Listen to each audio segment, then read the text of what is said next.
어렸을 때 초등학교 때 극장에 가니까 인디아나 존스라는 영화가 엄청 유행을 했어요, 저희 때. 근데 인디아나 존스 3편을 보면 최후의 성전이야. 그 내용이 성전에 관한 것이 나오고, 레이더스라고 그 1편을 보면은 언약궤 있잖아요. 언약궤를 찾으러 가요. 뭐 언약궤를 발견해 가지고 그 사람들이랑 막 서로 뺏으려고 하고, 그 장면이 나와요. 지금 생각해 보니까 전부 다 이 성전과 언약궤를 다 뒤투는 미디어였어. 그러니까 언약궤의 실제 하나님의 임재 가운데로 들어가는, 예수님 통해서 임재 가운데로 들어가는 그런 비밀은 다 놓쳐버리고 흥미 위주로, 재미 위주로 다 내 생각을 뺏어버리는 거였어요. 근데 교회 예배 드리고 우리 교회 앞에 있는 정화극장에서 그 영화를 보고 교회에서 말해주는 이 언약궤와 성전은 전혀 이해가 안 가고 그거는 엄청 재밌게 보고 막 집에 와서 아버지랑 막 대화를 했던 것이 기억이 나. 진짜 재밌네요 막 하면서 막 그 얘기를 거기 언약궤가 다 나와.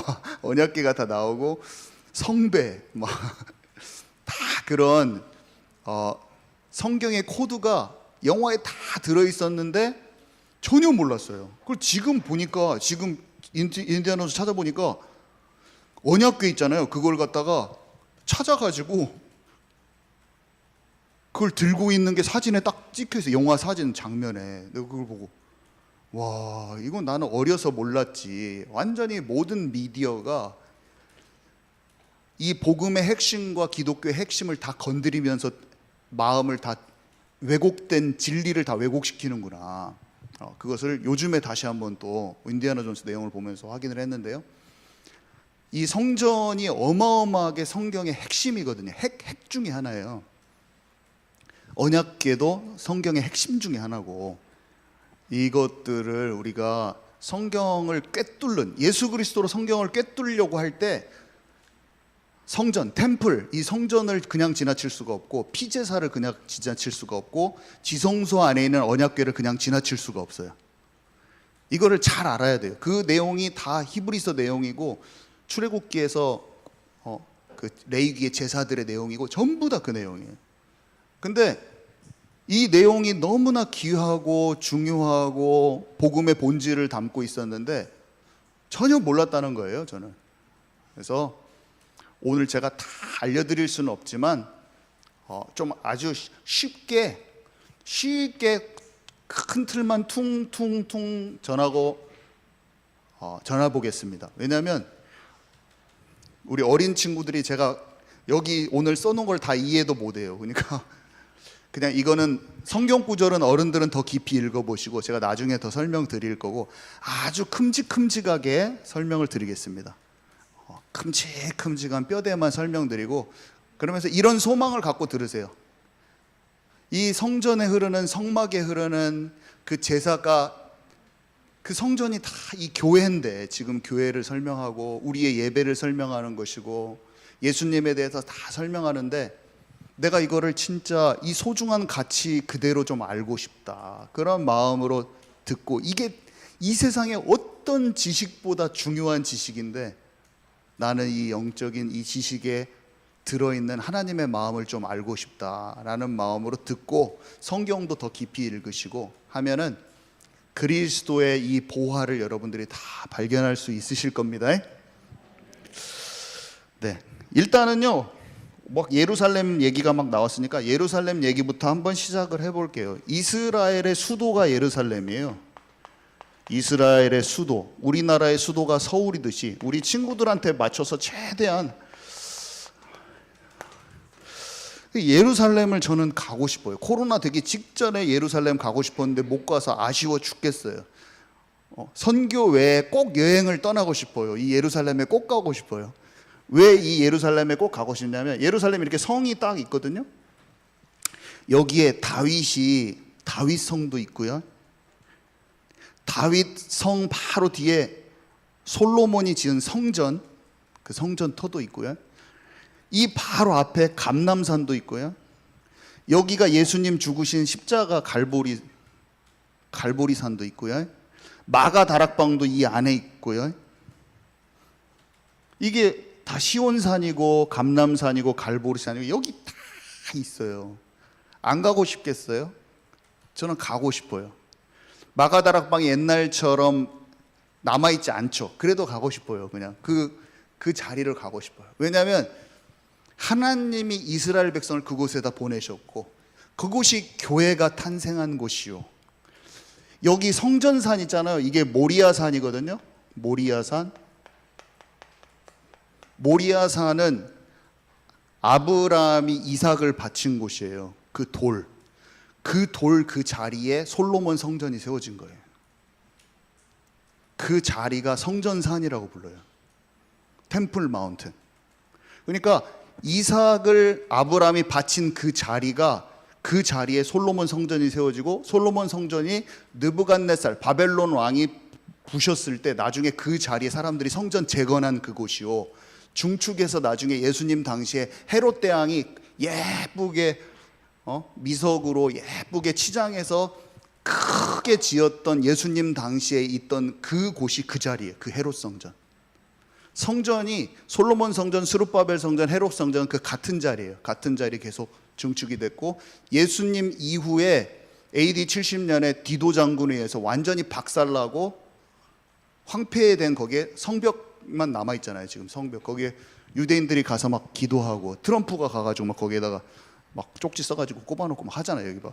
그 자리, 거기에 지금 이슬람 황금돔이 딱 있어요. 그 자리에 지금. 그래갖고 유태인들이 지금 이슬람하고 싸워서 그 자리를 탈환해서 제3성전을 성전을 지으려고 지금 하고 있잖아요. 지금 이해 가시죠? 그 자리예요. 그 자리가 이삭을 바친 그 자리야. 가고 싶죠. 근데 이 자리 바로 앞이 다윗성인데, 다윗이 여부스 족속에게서 땅을 빼앗아 와가지고 언약궤를 찾아서 여기다가 다윗의 장막을 건설한 곳이에요. 24시 찬양을 했던 곳. 저는 가고 싶어요. 그 터가 남아있어요. 그리고 지금 고고학자들이 다 발견해가지고 다윗의 성이 그 자리에 남아있습니다. 막 또 고고학이 발달한 시대라서 지금은 채널이 미국 사람들이 그 채널로 또 다 하고 있어요. 다윗의 그 성에 지금 유튜브에 채널이 생겼더라고요. 여기입니다. 바로 옆에. 다윗이 여기다 왕궁을 만들고요, 성을 만들고 성전을 여기에서 낙성식을 하고, 그러니까 성전 짓는 공사를 하고, 솔로몬이 바로 솔로몬 때 여기다 지은 거예요. 여기가 점점 커지면서 예루살렘 성을 이루고 예루살렘 도시가 이쪽으로 쫙 생겼죠. 지금. 근데 여기는 구 도심이란 말이에요. 성벽이 있는 것은. 이 예루살렘을 하나님이 성경에서는 예루살렘아 예루살렘아 너 시온에 따라, 시온성과 같은 교회. 이게 뭐냐면, 이게 예루살렘이 시온이라고 불리는 곳이고요, 성경에서는 구약 성경에는 시온의 딸이라고 불리는 거예요. 시온성과 같은 교회. 하나님은 예루살렘이라고 지칭하셨을 때는 택하신 백성, 이스라엘 백성, 내 진짜 백성, 사랑하는 나와 관계가 있기를 바라는 그 백성, 인류의 대표성을 가지는 진짜 나랑 사랑하는 관계로 하나님의 형상을 회복했으면 좋겠는 내 백성 예루살렘아, 이건 거예요. 내가 아브라함을 통해서 회복시키고자 했던 내 백성 예루살렘아, 너 시온에 따라 그 시온성 예루살렘과 같은 그 교회가 세워지기를 원하는 거예요. 그래서 시온성과 같은 교회, 이 찬양이 있는 거예요. 하나님이 예루살렘 그토록, 내가 암탉이 새끼를 모은 것 같이 내가 그렇게 너희를 살리고자 했던 무화과 나무의 그 열매가 그렇게 맺히기를 원했던 내 백성아, 그 백성, 그 시온성이 되고자 했던 그 시온성과 같은 이 시대의 교회가 세워지기를 원하는 거예요. 아멘이시죠? 그 예루살렘인 거예요. 이곳에서는요, 성육신 십자가 부활 사건과 감람산에서 예수님이 승천하셨어요. 예수님이 승천하신 곳도 이곳이에요. 제자들과 얘기하던 곳도 이곳이에요. 이 감람산이에요. 이 바로 앞에 있어요. 모리아산 바로 앞에. 사람들이 거기 가서 올라가서 사진 찍어, 막 관광객들이.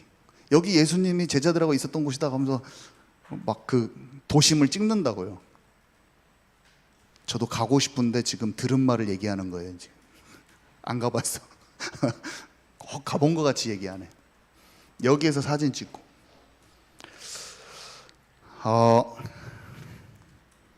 이 곳을 지금 얘기하고자 합니다. 마가다락방은 그 교회가 시작된 곳. 참 놀라운 게 성전에 예수님과 예수님을 믿은 우리가 예수님이 모퉁이돌, 성전의 모퉁이돌이요, 우리가 예수님과 연결된 그 모퉁이돌과 연결돼서 하나님이 거하실 처소로 성전으로 같이 지어져 간다고 교회를 그렇게 표현을 하거든요. 바울이 우리가 하나님이 거하실 처소로 지어져 가는 성전과 같아요, 이렇게 표현을 하거든요. 근데 그 교회가 시작된 곳도 예루살렘에, 하나님이 성전을 지어놓고 여기다가 내 백성 삼겠다고 한 곳도 이 예루살렘이고요, 성전이 여기 있는데 그 성전 바로 옆에서 교회가 탄생했어요. 그러니까 이 예루살렘이 핫플레이스야. 완전히 그냥 하나님의 모든 계획이 몰아서 세워진 곳이라니까, 이곳이.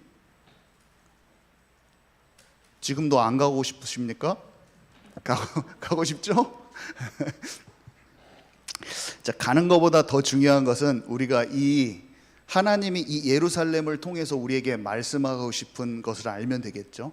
그 이야기를 찾아 들어가도록 하겠습니다. 제가 여기다 많이 적어놨지만 조금 쉽게 적어볼게요. 저랑 한번 적어봅시다. 자, 아담을 딱 적어보세요. 아담, 그 다음에 아브라함, 그 다음에 성막, 그 다음에 성전, 그 다음에 십자가 하나를 그립시다. 십자가, 그 다음에 교회, 그 다음에 새 예루살렘 성.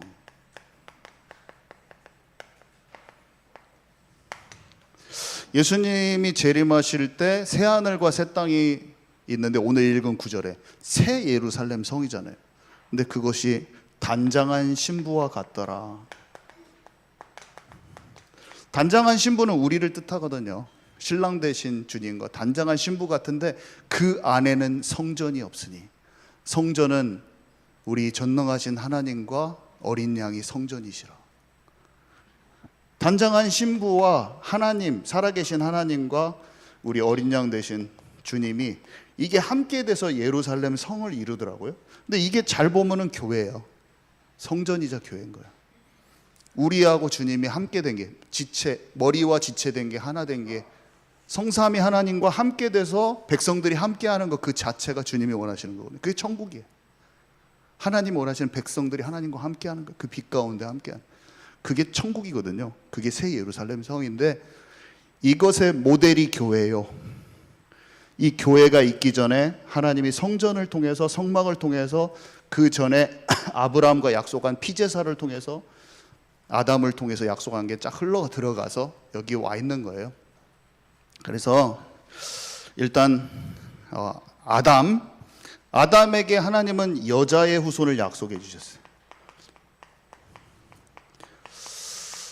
범죄하여 하나님과 단절된 아담에게 하나님은 여자의 후손이 뱀의 머리를 박살낼 것이다 라고 하는 그리스도의 언약을 주셨어요. 그리스도를 보내겠다.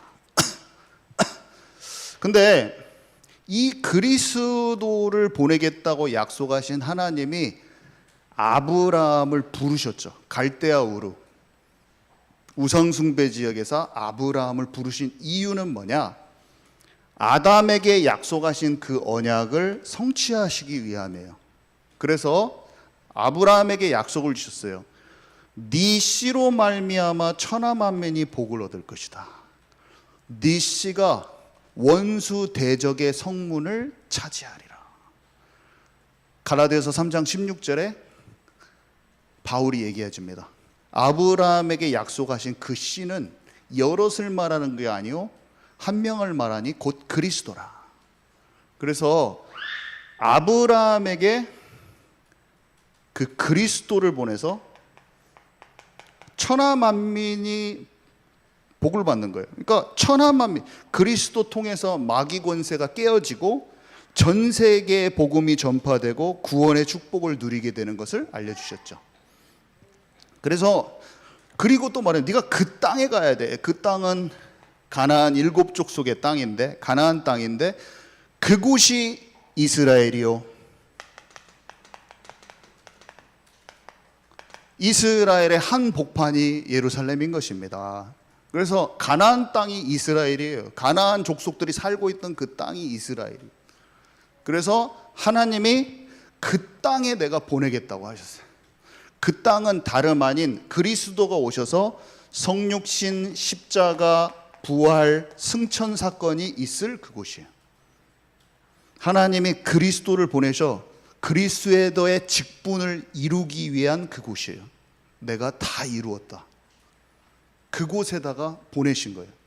아브라함이 자손들이 많아져 가지고 국가를 이루었는데 그게 이스라엘이 됐을 뿐이에요. 우리가 그 나라 이름을 이스라엘이라고 부르는 거예요. 자, 그러면서 내가 그 백성을, 너의 후손을 내 백성 삼을 거야. 그게 예루살렘아, 예루살렘아, 내 백성아, 내 백성아,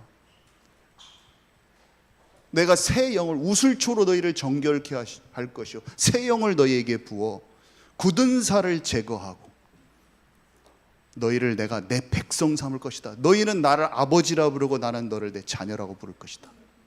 하나님과 관계가 회복된 그 백성 삼기로는, 진정한 관계가 회복된 그 백성 삼, 하나님의 형상을 회복한 그 백성. 자, 그래서 근데요, 이것을 약속하셨을 때 무엇을 가지고 약속하셨냐면, 하나님이 창세기 15장에 짐승을 두 쪽으로 나누고 거기에 불로 확 지나갔습니다. 횃불이. 한마디로 당시 고대 근동 지역에 이거는 사람들의 약속의 체결 방식이었어요, 사실은. 근데 하나님이 아브라함이 잘 이해할 수 있는 방식으로 해주신 거야. 둘 사이의 언약 체결이 만약에 잘못됐을 경우에는 우리가 반쪽이 나버린다 그 소리예요. 죽는다 이거예요. 서로를 쪼개버리겠다 그 뜻이거든요. 그래서 짐승을 여러 개를 반쪽으로 나눠 놓은 다음에 하나님이 친히 불로 훅 지나갔어요. 그래서 내가 절대로 너와 이것을, 이 언약 체결이 된 것을 절대 잊지 아니하리라. 그리고 나중에 예수님이 오셔서 온 세상이 보는 앞에서 다시 한번 진짜 자신을 내어주시는 희생제사를 해버리죠. 완전 끝내버리는 희생제사. 그거는 보여주신 예고편을 계속 찍어. 그게 성막 안에서 계속 그 약속을 기억하는 거예요. 쭉 메시아를 보내신다는 약속. 그러다가 예수님 오셔서 여기서 단번에 딱 완전 그것을 기억하고 진짜로 올 거야. 그때 딱 끝내버린 거예요. 더 이상 제사가 필요 없어요. 예수님을 기억하면 되는 거예요. 그 일을 하셨다는 걸 믿음으로 받아들이면 되는 거예요. 그토록 있었던 희생제사가 이것을 말한 거였다는 걸 딱 알아버리면 돼요. 아멘이십니까? 그래서요, 참 신기해요. 네가 400년 만에, 또 4대 만에 이방 나라에 객이되어 있다가 네 후손들이 다 같이 그 땅에 갈 거야. 그 땅에 가서 나중에 성전이 세워지는데, 여기서 광야 동안에 이 성막 피제사를 계속 드리는 거예요. 피제사를 계속 드려요. 그게 성막의 온 초점은 피제사예요. 희생제사.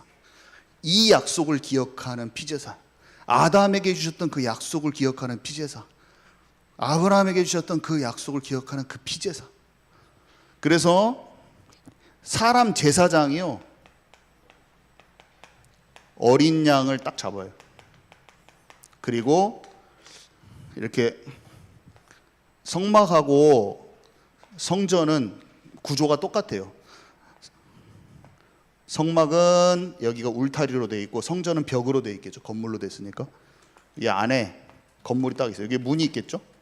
여기 안에 물두멍이 있고 뭔가 이런 게 여러 가지 있어요. 번제단이 있고 이런 게 있는데, 여기에서 밖에서 어린 양을 잡고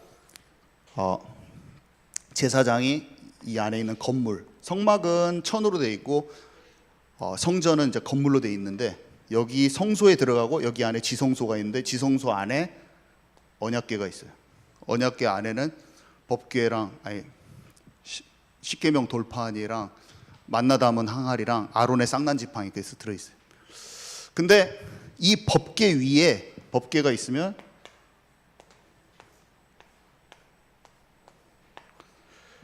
여기에 그룹이 두 개가 있고 이 안에 이제 들어 있단 말이에요.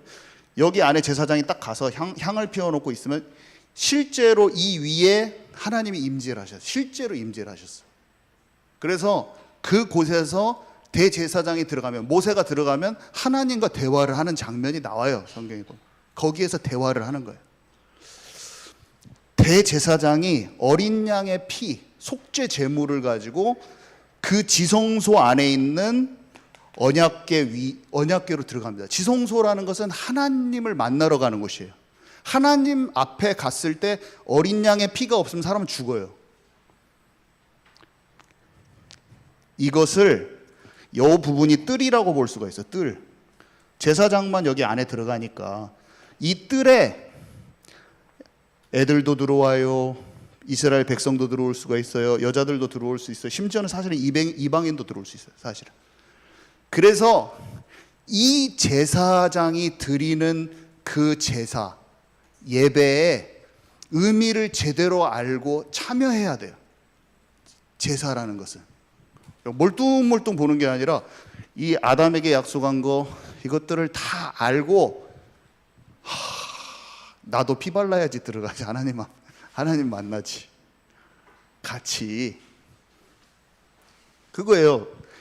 인간이 예수 그리스도를 통해서 하나님의 임재 가운데로 들어가는 것을, 이게 예배이자 기도라고 볼 수 있어요. 예배가 예수님 아니고서는 우리는 하나님의 임재 가운데로 못 갑니다. 예배가 되는 사람이 하나님의 음성을 이 앞에 들어가면 이제 얘기를 해주시거든요. 그때 소통이 되고 대화가 되고 예수 피 바르고 들어가야 돼요. 그래야지 하나님이 거기서 말씀해 주셔요. 그때가 기도가 되는 거지. 뭔가 기도는 쌍방간의 대화잖아요. 하나님의 음성이 안 들리는데 나만 막 말하는 게 대화가 아니고, 예배와 기도 여기에 다 들어가 있어요. 내 집은 만민이 기도하는 집이라. 예수 피 바르고 들어가서 하나님과 교제 가운데 들어가는 것을 놓친 거야.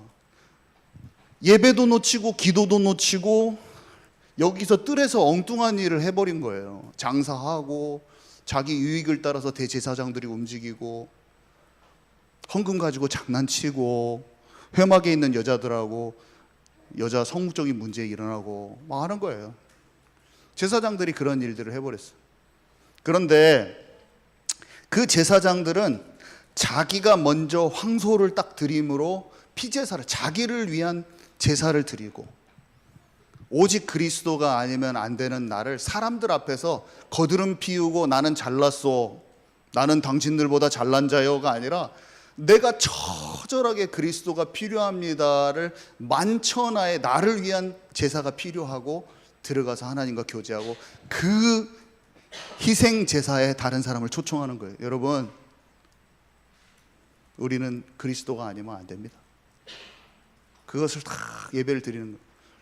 번제, 화목제, 막 무슨 속건제 막 이런 게 있거든요. 속죄제 이런 거 있는데, 죄가 심각한 죄를 저질렀어요. 이웃한테 내가 상해를 입혔어. 아니면 내가 개인적으로 뭐 중독 걸려가지고 심한 죄를 저질러. 그러면 어떻게 하는지 아세요? 그것에 합당한 그 재물을 가지고 와서 진짜 드리고 그거를 마음을 회개하는 거예요. 하나님 앞에. 번제 맨날 드려요. 예수님이 아니고서는 안 되는 그런 예배가 있어요. 기본적으로 5가지 레위기 보면은 기본적으로 하나님이 아니면 안 됩니다도 있어요. 그게 계속 흐르고 있어. 기본 예배가 흐르고 있어. 기본 제사. 근데 내가 심각하게 죄를 내 스스로 저질렀을 때 죄를 회개하고 제물을 드리는 예배가 또 있어요. 왜 이렇게 닮았는지 우리의 예배하고. 우리가 예수님 아니면 안 되는 게 기본 예배지만 우리가 크게 잘못했거나 다른 이웃에게 잘못했잖아요. 그럼 그 예배가 있다니까요, 따로. 그러면 제사장이 그걸 받고 같이 제사 드리고 하나님께 용서받아요, 이 사람들이. 그 제사를 지내고. 똑같아요. 그게 우리의 예배의 모양이랑 그대로 닮아 있는 거예요. 성경에 히브리서 4장 15절에서 16절 제가 여기 해놨죠? 우리 함께 읽읍시다. 시작. 우리에게 있는 대제사장은 우리의 연약함을 동정하지 못하실 리가 아니요 모든 일에 우리와 똑같이 시험을 받으신 이로되 죄는 없으시니라. 그러므로 우리는 긍휼하심을 받고 때를 따라 돕는 은혜를 얻기 위하여 은혜의 보좌 앞에 담대히 나아갈 것이니라. 예, 우리 하나님이 얼마나 자상하시고 멋지신 분이시냐. 인간의 몸을 입고 오셔서 우리의 모든 어려움을 다 아시는 분이에요. 다 경험하셨어. 인간의 희노애락을 다 알고 뭐가 어려운지 뭐가 슬픈지 사람의 감정도 다 알고 계시고 심지어는 살아계신 아버지 하나님과 단절되는 걸 경험해봤어요. 최고로 힘든데 도와줄 자가 완전히 끊기는 그 순간도 인간의 모습으로 그대로 경험하신 분이에요. 그러면서도 죄가 없으시기에 우리의 모든 어려움을 누구보다 더 잘 아십니다. 우리가 그냥 주님 힘들어요 그러면 그래 내가 안다 그게 아니라 더 겪어봤어. 그대로 겪어봤어. 주님은. 예수님은 그대로 다 아세요. 감정적인 어려움도 고립된 것도 하나님으로부터 단절된 것도 다 아세요.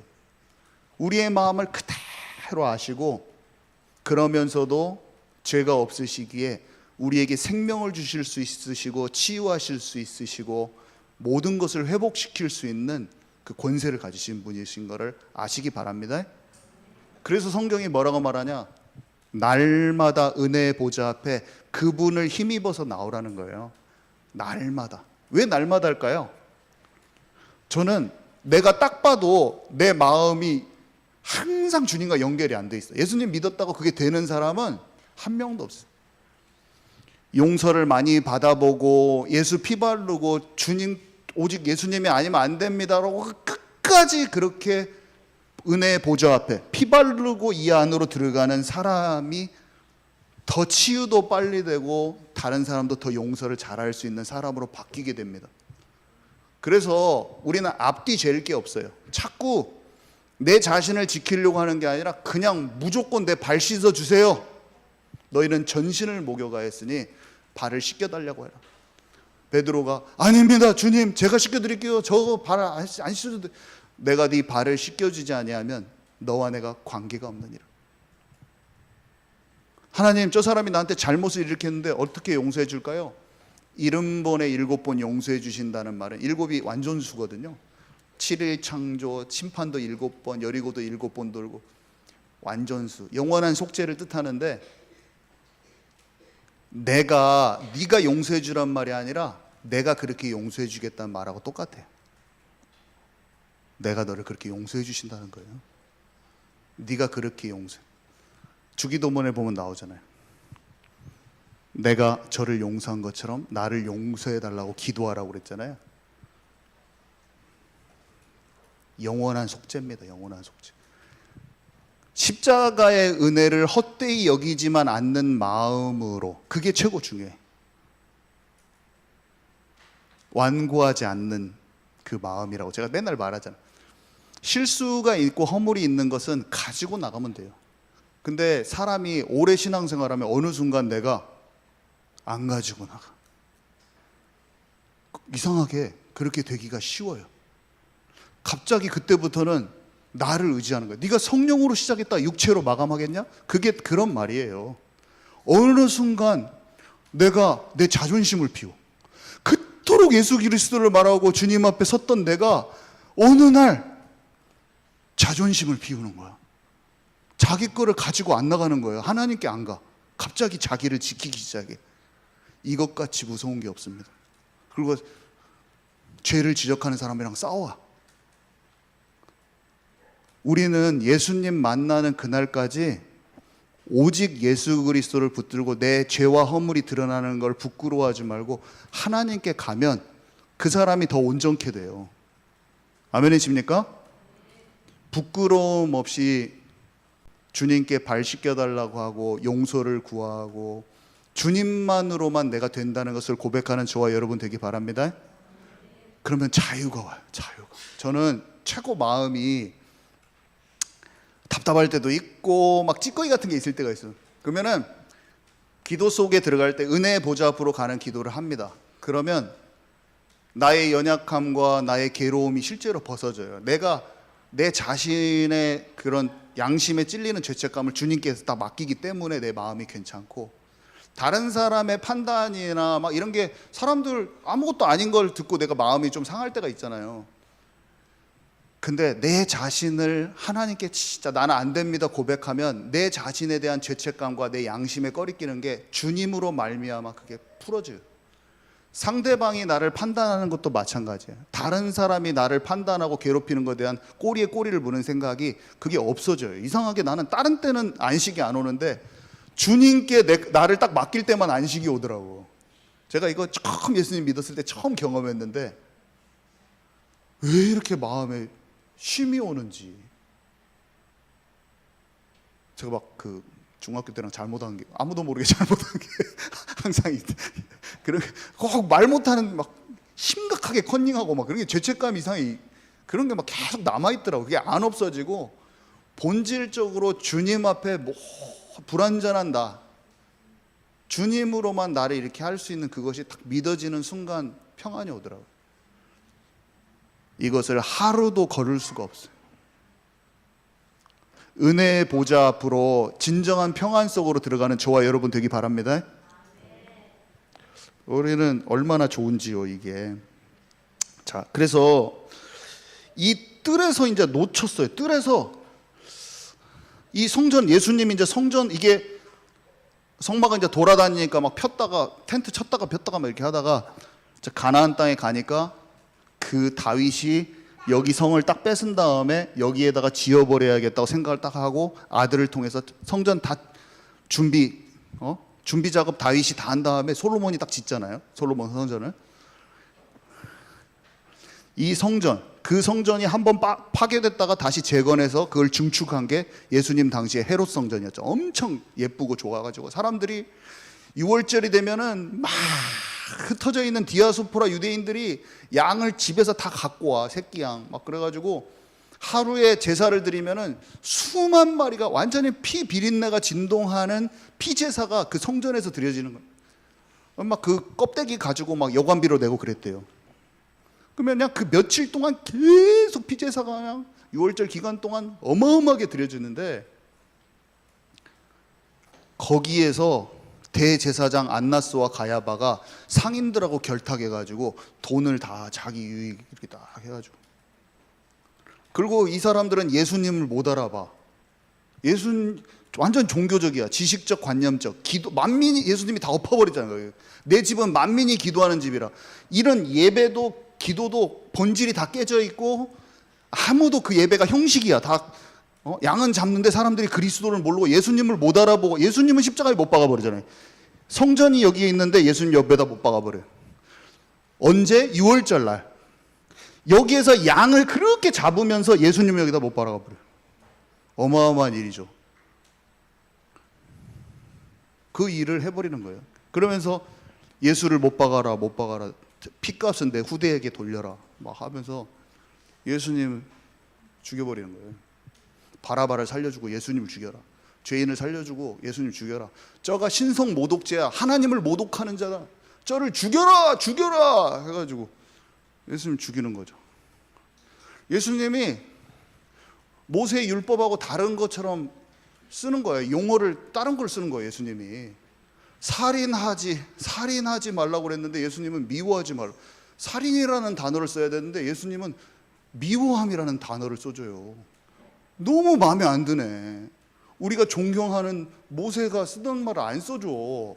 다른 방식으로 복음을 설명하는데 너무 마음에 안 든 거야.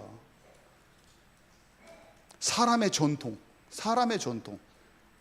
안식일 날 이런 것은 이렇게 거룩하게 해야 되는데 예수님 막 그날 자기네들의 거룩을 넘어서는 사람을 다 고쳐버려. 이거는 거룩한 게 아니라 아니 이런 날 치유하고 있어 막 싫어. 그리고 막 똑같은 거 깨끗하게 손 씻고 먹어야 되는데 모세 율법에 이제 막 더 붙여져서 이런 건 더 거룩하고 정결 의식이야 막 해가지고 자기네들이 만들어낸 시스템과 막 어떤 스타일이 더 생겼어. 그것을 당신의 제자들은 손도 안 씻고 먹냐고 막 하면서 자기네들이 만들어 놓은 형식적인 정결 의식을 강요하는 거야. 막 시스템을 막 강요하는 거야.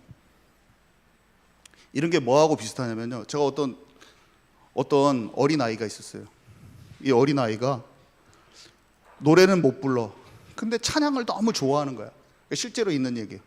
제가 각색해서 잠깐 얘기하자면, 근데 이 어린아이가 찬양을 너무 좋아하는데 하나님이 그 안에다가 노래를 못하는 줄 알았는데 작곡 달란트를 준 거야. 한국에 있는 모든 찬양, 오래된 찬양, CCM을 막 듣고 그게 녹아져서 그 어린아이 마음속에 목소리도 안 좋고 그런데 찬양이 좋은 멜로디가 나오게 하나님이 하셨어. 이 사람이 자라서 목사님이 된 거예요. 그래서 찬양을 만들었는데 찬양이 주옥 같은 찬양들이 나와. 그러니까 사람들이 이 사람의 찬양과 이 사람의 스타일에 쫙 듣고 있는, 너무 새 것이고 좋고 하는데 어느 날 사람들이 보니까, 이 목사님이 보니까 자기 찬양은 너무 좋아하는 건데 어느 순간 굳어져서 자기가 옛날에 듣던 그렇게 영감을 받았던 그 찬양들을 다 무시를 하면서 이 목사님한테 그런 거예요. 목사님 찬양 같은 그런 찬양은 없어요. 다른 찬양들은요 복음적이지도 않고 단어들도 저는 싫어요. 목사님 찬양 같은 찬양이 없어요. 근데 이 목사님이 보니까 자기의 찬양을 듣고 있는 사람들이 어느 순간 마음이 하나님 쪽으로 깊이 들어가는 것보다 그것에 고착화된 거예요, 뭔가. 그래서 이 목사님이 이게 아니구나, 내 찬양을 아무리 사랑을 해줘도 이 사람들이 본래 하나님을 사랑할 수 있게 도와줘야겠다. 그냥 모든 그런 스타일로 굳어지는 이런 것을 느낀 거예요. 이렇게 고착화되는 거예요. 그래서 이 목사님이 예배가 끝나면 옛날 자기가 어렸을 때 너무나 하나님이 은혜 받게 했던 그 찬송을 예배 끝나고 하나씩 탁 찬양을 부른 거예요. 그러면 풀릴 줄 알았는데 사람들의 완고함이, 사람들이 들고 일어서는 거예요. 왜 당신 찬양을 부르지, 왜 우리가 싫어하는 그런 스타일의 찬양을 계속하냐 하면서 압박을 해서 결국에 이 목사님이 슬프게도 목회를 내려놓고 떠나야만 했다는 거예요. 그런 거랑 비슷한 거예요. 이런 게 성전의 뜰에서 무슨 일이 일어나냐면요, 성전의 뜰에서 예수님을 모르고 놓치니까 이방인, 선민의식과 우월감으로 이방인을 무시해요. 기도가 후대한테 전달되는 것을 못해요. 너와 네 자녀를 위해서 울라. 그것이 놓쳐진 거예요. 그래서 예수님이 성전을 청소를 하신 거예요. 성전을 확 뒤집어 엎으신 거예요. 그리고 모세의 말과 자기의 말을 전혀 알아둘 수 없는, 단어 조금 다르고 용어 다르니까 그 본질을 알지 못하는 상태로 굳어져 있고, 사람의 전통이 하나님의 말씀을 듣는 것을 가로막고 있는 거예요. 그게 뜰에서 놓친 거예요. 성전의 뜰에서 그게 놓쳐진 거예요. 놓쳐진 상황이 그렇게 벌어지고 있는 거예요. 예수님이 너무나 마음이 아프셨죠. 그래서 무화과 나무에 대해서도 말하고, 암탉이 새끼를 안으려고 했던 게 몇 번이었느냐. 너네들이 포도원을 만들었는데 일꾼들을 보내도 너희들이 다 죽었고 결국에는 아들까지 죽이게 되는 것이다. 이 얘기를 막 하시는 거예요. 막 표적을 달라고 하니까 너희가 이 성전을 무너뜨리라. 그러면 내가 3일 만에 일으키리라. 성전된 자기 육체를 가리켜 하시는 말씀이시라. 성전은요, 피제사 그 자체, 성전은 예수님이 내 자신이라고 얘기하시고, 내가 너희를 성전 삼고 내가 너희와 함께하리라. 성전은 예수님이고 우리도 성전이고, 그러면서 예수님이 포도나무 비유를 했어요. 너희가 내 안에 거하고 내가 너희 안에 거하면 너희가 열매를 많이 맺고 내 제자가 되리라. 나는 너희가 내 안에 거하고 내 말이 너희 안에 내가 너희 안에 거하면, 이 말이 듣는 순간 어떻게 들리냐면, 너희가 내 안에 거하고 너희가 지성소 안에 깊이 예수 피 바르고 들어오고, 내가 성령으로 너희와 함께하고, 이게 딱 느껴져. 그 너희가 내 안에 거하고 내가 너희 안에 거하면, 성전과 모든 것으로 장치를 만들어 놓고 스토리를 써놓은 주님이 결론적으로 쫙 통합해 가지고 팍 말해주시는 것 같아요. 그 모든 언약과 이런 것이. 그래서 내가 열매를 풍성히 맺기를 원하시는구나.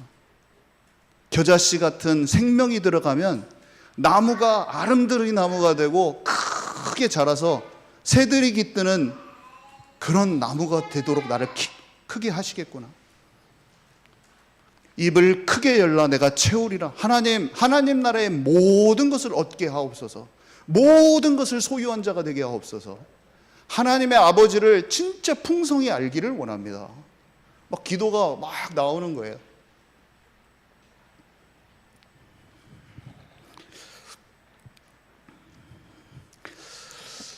그 성전을 놓고 그런 얘기를 하시고 사람들이 못 알아들었는데 예수님이 십자가에 죽으셨어요.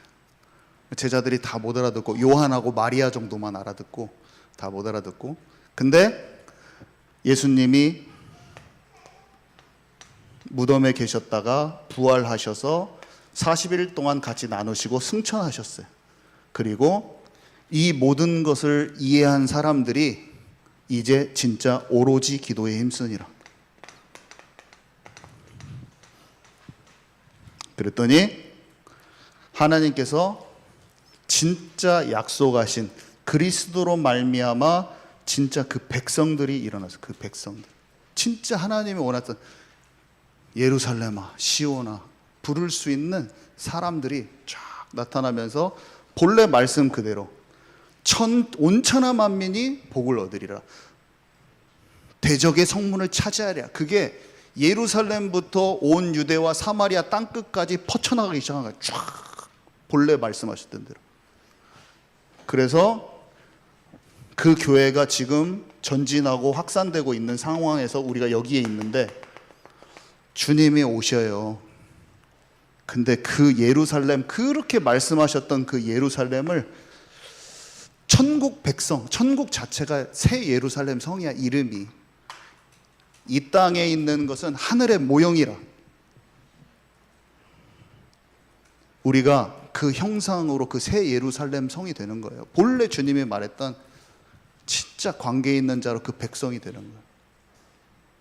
아멘이시죠? 네, 오늘 이 내용인데 나머지 성경 구절은 제가 좀 안 읽었습니다. 그냥 시간이 없어서 퍽퍽 지나갔는데, 우리 기도하실 분 좀 나와주시고 우리 같이 기도했으면 좋겠습니다. 성전에 흐르는 언약을 잘 알고요, 성전 뜰에서 놓쳐진 모든 것을 교회 시대인 지금 회복하게 하옵소서. 예수 그리스도에게까지 자라기를 원하고,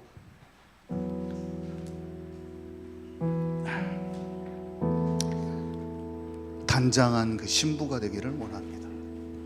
우리 기도 나와서 같이 해주시겠습니다.